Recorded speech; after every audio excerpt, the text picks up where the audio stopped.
ایک ماں کی اپنے بیٹے سے شادی ہو گئی، اب ماں کو یہ نہیں پتا تھا کہ یہ میرا بیٹا ہے، اور بیٹے کو یہ نہیں پتا تھا کہ یہ میری ماں ہے۔ اب کیا ہے کہ وہ عورت اپنے شوہر کو لے کر حضرت علی رضی اللہ تعالی عنہ کی بارگاہ میں آئی، آ کر عرض کرنے لگی کہ یا علی، میری آپ سے ایک درخواست ہے۔ تو حضرت علی نے فرمایا کون سی درخواست؟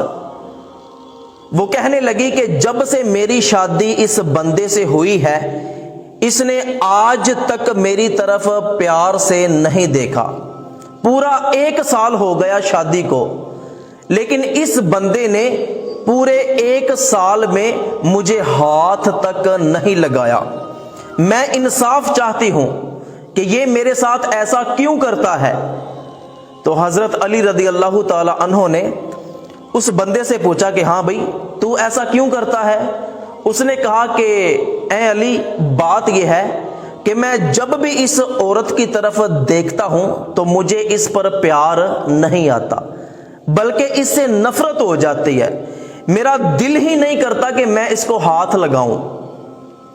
تو حضرت علی رضی اللہ تعالی عنہ نے سارے لوگوں کو مسجد سے باہر نکال دیا اور اس عورت سے فرمانے لگے کہ اے عورت، میں جو بھی تجھ سے سوال کروں تو تو نے میرے سوال کا سچ سچ جواب دینا ہے۔ وہ عورت کہنے لگی کہ ہاں، آپ فرمائیں کیا سوال ہے؟ تو حضرت علی رضی اللہ تعالی عنہ نے اس عورت سے پوچھا کہ بتا، تیرا نام یہ ہے، تیری ماں کا نام یہ ہے، تیرے باپ کا نام یہ ہے، اور تو فلاں قبیلے کی رہنے والی ہے، کیا یہ سچ ہے؟ وہ کہنے لگی کہ ہاں، یہ بالکل سچ ہے۔ تو پھر حضرت علی رضی اللہ تعالی عنہ نے اس عورت سے فرمایا کہ یاد کر، ایک دن تو اپنے چچا کے گھر گئی تھی، تیرے چچا کے بیٹے نے تجھے زبردستی پکڑ لیا اور پھر تو اس سے حاملہ ہو گئی۔ یہ بات تو نے اپنی ماں کو بتائی، اور یہ راز تیرے اور تیری ماں کے علاوہ کسی کو بھی پتا نہیں تھا، کیا یہ سچ ہے؟ وہ عورت کہنے لگی کہ ہاں، یہ بالکل سچ ہے۔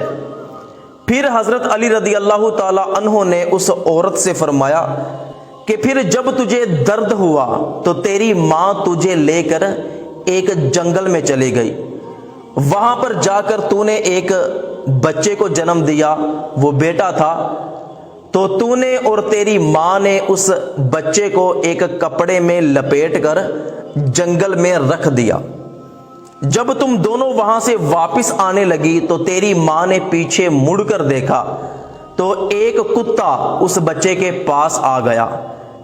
تیری ماں نے وہ کتا بگانے کے لیے ایک پتھر اس کتے کی طرف پھینکا، اور وہ پتھر بچے کے سر میں لگ گیا۔ پھر تیری ماں جلدی سے اس بچے کے پاس آئی اور اپنا دوپٹہ پھاڑ کر اس کا سر باندھ دیا۔ یہ سچ ہے؟ وہ عورت کہنے لگی کہ ہاں، یہ بالکل سچ ہے۔ پھر حضرت علی رضی اللہ تعالی عنہ نے اس عورت سے فرمایا کہ اس کے بعد تیری ماں تجھے لے کر واپس گھر میں آ گئی تاکہ یہ بات کسی کو بھی پتا نہ چلے، اس کے بعد تجھے پتا نہیں ہے اس بچے کے ساتھ کیا ہوا۔ تو وہ عورت کہنے لگی کہ ہاں، بالکل ایسے ہی ہے۔ تو حضرت علی رضی اللہ تعالی عنہ نے اس بندے سے کہا کہ اپنے سر سے ٹوپی ہٹا۔ جب اس بندے نے اپنے سر سے ٹوپی ہٹائی تو اس کے سر پر کٹ کا نشان موجود تھا۔ حضرت علی رضی اللہ تعالی عنہ نے اس بندے سے پوچھا کہ بتا، تیرے سر پر جو یہ کٹ کا نشان ہے یہ کب سے ہے؟ اس بندے نے کہا کہ بچپن سے، جب سے میں نے ہوش سنبھالا ہے اس کٹ کو میں نے اپنے سر میں موجود پایا ہے۔ تو حضرت علی رضی اللہ تعالی عنہ نے اس عورت سے کہا کہ یہ تیرا شوہر نہیں ہے، یہ تیرا وہی بیٹا ہے، جا اس کو گھر لے جا، اللہ پاک نے تجھے دوسرا حرام کام کرنے سے بچایا ہے۔ تو یہ حضرت علی رضی اللہ تعالی عنہ کا علم تھا کہ اللہ پاک نے آپ کو ایسا علم عطا فرمایا جو کائنات میں کسی کو بھی عطا نہیں فرمایا۔ آج لوگ کہتے ہیں جی حضور یہ نہیں جانتے، حضور وہ نہیں جانتے، حضور کو کل کی بات نہیں پتا۔ تو یہ حضرت علی حضور کے غلام ہیں، اور برسوں پرانی بات اپنے علم کی وجہ سے جان گئے، یہ شان ہے خدمت گاروں کی، سرکار کا عالم کیا ہوگا۔ تو حضور اکرم صلی اللہ علیہ وآلہ وسلم نے ارشاد فرمایا کہ میں علم کا شہر ہوں اور علی اس کا دروازہ ہے۔